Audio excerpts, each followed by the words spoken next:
Olá, meu amigo, minha amiga, muito obrigado por vocês estarem aqui no Portal do José e eu quero mandar um grande abraço para o Edgar Franco, lá em Minas Gerais. Eu não o conheço, mas vocês vão saber por que eu estou mencionando ele aqui no nosso portal de hoje. Nós vamos fazer reflexões muito importantes. Você que está chegando, você é muito bem-vindo, se inscreva e vamos em frente.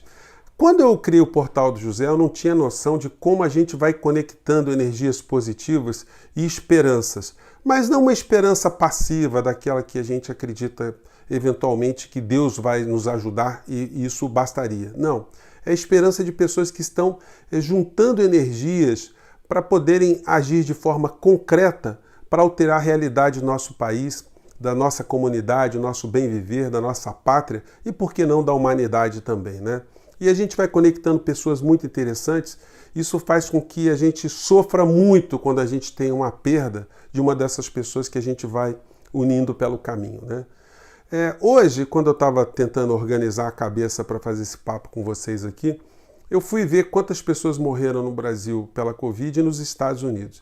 E a gente chega ao número espantoso de 300 mil pessoas indefesas que foram mortas, não pelo vírus, mas pela desatenção e pela ação direta dos governantes que poderiam ter feito muito mais coisas para que esse tipo de situação não acontecesse. Então as pessoas estão morrendo aos milhares mundo afora, mas em países que lideram esse morticídio, como Estados Unidos e Brasil, você consegue ter um elo comum entre esses governantes, que seriam espécie de representantes de forças ultramalignas, né, se a gente puder dizer assim, porque só isso explica dois estarem irmanados para produzirem tantas vítimas. E aí você analisa o perfil psicológico, psiquiátrico dessas criaturas, você consegue encontrar muitas coisas em comuns. Ambos são muito ambiciosos, um já veio de uma família rica, né, com histórias nebulosas no plano econômico, e a outra, aqui do Brasil, uma pessoa que veio de uma família pobre, mas com ambição desmedida e que tem acumulado cada vez mais dinheiro para si e para os seus familiares e não mede esforços para acumular cada vez mais. Pessoas que estão fechadas no seu mundinho e que têm esse desalmamento, se é que a gente pode usar essa expressão, né, em comum, porque são pessoas que não se importam com o ser humano de uma maneira geral.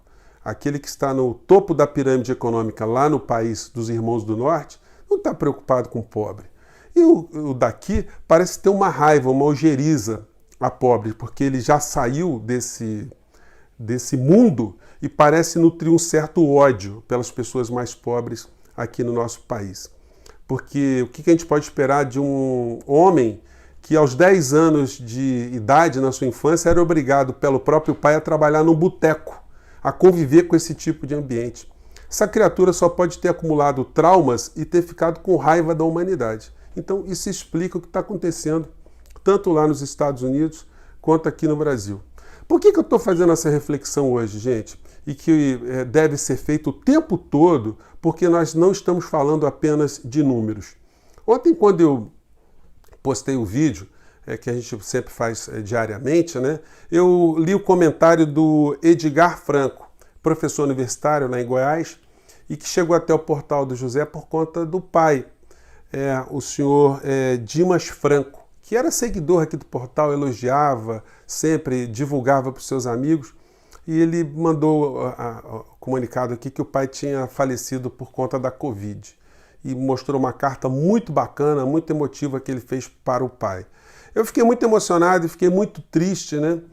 E a gente vai vendo a dimensão desse encontro que a gente tem, como a gente vai conectando pessoas, como isso é uma coisa muito bacana.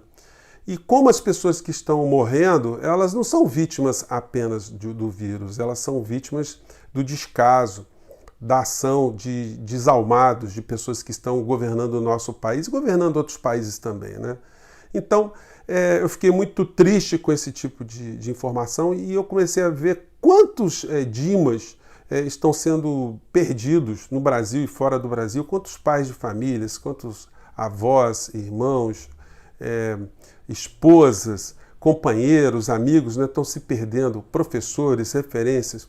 E isso é uma coisa que não é chamada a atenção com tanta energia. A imprensa agora fica atrás do Bolsonaro por conta dos R$89 mil da conta da mulher dele. Isso é relevante? É. Mas é uma coisa muito pueril, porque ele tinha que estar sendo cobrado diariamente a cada 1.000 pessoas que morrem. Gente, 1.000 pessoas que morrem todo dia, 900 pessoas que morrem todos os dias. Isso tinha que estar todo mundo o tempo todo atrás dele. Mas como esse desgovernante, esse despresidente, ele ajuda com que nós não percebamos o assalto que vai acontecendo na área econômica, então existe essa simbiose, esse tipo de comportamento cúmplice entre o desgoverno e o assalto que o Brasil vai sofrendo. Então eu queria prestar aqui nesse nosso programa aqui uma grande homenagem ao senhor Dimas, aos familiares, mandar um grande abraço e pedir para vocês todos se protegerem dos seus pais e não darem muita bola para esse despresidente que nós temos, porque se a gente desguarnecer, de fato, a gente acaba sendo vítima também desse tipo de patifaria que está no poder do nosso país. Nós podemos fazer alguma coisa instantaneamente? Não. Infelizmente, a gente vai ter cada vez mais ficar alertando outras pessoas e guardar energias para em 2022 a gente alterar o governo do nosso país, a gente mudar o governo do nosso país. E não é só alterar um governo porque a gente não gosta do personagem, nós precisamos alterar o governo porque nós precisamos alterar o modelo econômico do nosso país, que é o principal instrumento das desigualdades que a gente vive no nosso país nos dias de hoje, né? Está se discutindo se o Guedes vai cair, se o Guedes não vai cair. E Guedes é um boquirroto, um falastrão, também é um desalmado, que tem os mesmos defeitos do presidente e das pessoas que com ele se unem, porque é uma pessoa que não tem nada a ver com o povo, não tem empatia com o povo, ele está ali cumprindo uma missão pragmática, como eu disse a vocês, de ajudar o povo brasileiro a ser assaltado para que os grupos aos quais ele está ligado cada vez mais tenham algum tipo de benefício. Então, tirar Guedes, o que vai mudar no nosso país se a gente não muda o sistema? Entre o presidente do Banco Central, que está sendo cotado para ser o substituto dele, o Roberto Campos Neto, e a gente só vai ter um invernizado que não vai dar declaração em lugar nenhum e vai continuar a fazer o mesmo tipo de assalto que o povo brasileiro é vítima todos os dias. Nenhum centavo da superelite brasileira é tocado por esse tipo de gente que está aí. Então o presidente da República vai tentar se proteger eleitoralmente, dando às pessoas mais miseráveis do nosso país algum tipo de auxílio, enquanto isso, do outro lado, o assalto continua a ser cometido contra todos nós, enquanto nós vamos perdendo ao mesmo tempo as pessoas que a gente ama, que a gente admira por conta da Covid aqui no nosso país. Então, se Guedes for embora, já vai tarde, mas é uma dessas pessoas que não tem nenhum apego moral, um apego ético, não está ali por patriotismo, está ali para ganhar dinheiro, para fazer os outros ganharem dinheiro, e está mais do que comprovado que é uma figura sem alma. Aqui do nosso lado, a gente continua a ter sempre algum tipo de esperanças e algum tipo de exemplos. O presidente argentino, que é um desses que eu gosto sempre de me referir, né? Ele tomou todas as atitudes que um governante tem que tomar para proteger sua população. Moral da história, a Argentina tem mais de 110 mil mortos a menos do que o Brasil. Claro que tem uma diferença populacional, mas isso mostra que há uma relação entre causa e efeito do ato do governante com o ato de desgovernante, se é que a gente pode dizer assim. Nessa cerimônia, nem vou colocar para vocês aqui, foi a inauguração de uma fábrica de máquinas de lavar roupa, de eletrodomésticos, enfim, na Argentina, que está se recuperando lentamente da pandemia. Eles estão encontrando caminhos, salvaram vidas e estão tendo indicadores econômicos muito mais importantes do que os indicadores brasileiros. E passa confiança para o seu povo, vai passando mensagem de esperança. E num dos trechos ontem de um outro evento que ele foi, que foi a inauguração de uma estação de trem, lá na Argentina, ele bateu no peito e disse, olha, nós estamos nos recuperando sem carregar na nossa alma, na nossa consciência, o fato de não termos virado as costas para as pessoas que estavam sendo ameaçadas pela pandemia. Eu peguei um trecho aqui porque ele falou de um outro assunto interessante também que eu quero compartilhar com vocês. Vamos pegar um trecho aqui. La solución no es arriesgar la solución a nuestros chicos. La solución es que los servicios públicos lleguen a todos. La solución es que todos tengan internet. La solución es Bom, o que tem nessa fala aí que eu vou colocar para vocês, né? Ela é sempre dando uma dica, né? O YouTube tem uma ferramenta que você clica ali na configuração e você consegue a tradução para o português da fala do vídeo que você está assistindo.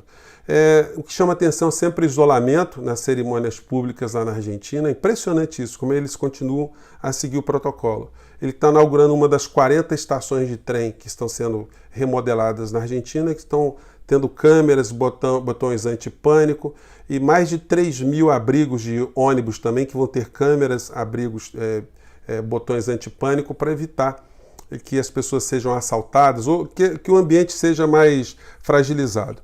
O Alberto Fernandes aí ele estava comentando o fato de ter congelado tarifas na Argentina, porque a Argentina estava com inflação muito alta, e incluído agora nesse congelamento de tarifas os gastos com telefonia celular. E também implementou ali um plano para que as crianças que ainda não têm o aparelho móvel, como eles dizem lá, para que elas possam ter acesso para elas não perderem o ano letivo. Ou seja, é um governo que está o tempo todo preocupado com as pessoas mais pobres, com as pessoas que não têm nada, sem ter o devido cuidado econômico com o setor produtivo, o setor político, o setor econômico de uma maneira geral, que permeia qualquer tipo de sociedade como a sociedade argentina. Então, quando a gente vê esse tipo de situação na Argentina, a gente só pode nutrir alguma esperança que é possível a gente ter mudanças para melhor. No Brasil, a gente vai ter que conviver com essa criatura desalmada, essa criatura com esse passado repleto de situações nebulosas que virão à tona, e quanto mais a gente externalizar isso para as pessoas que a gente conhece, mais a gente estará nos ajudando a ficarmos protegidos com a continuidade danosa que esse governo que está aí seria para o nosso país, né? Então, gente, o papo hoje foi esse, homenagem ao senhor Dimas, a família dele, e a todos vocês, cuidem dos seus queridos avós, seus pais, se cuidem das suas famílias, e vamos manter a nossa esperança cada vez mais acesa, mas não, como eu disse a vocês, a esperança passiva. Vamos ter a nossa esperança armazenada para a hora das atitudes, tá bom? Um grande abraço, até o nosso próximo vídeo. Tchau, gente!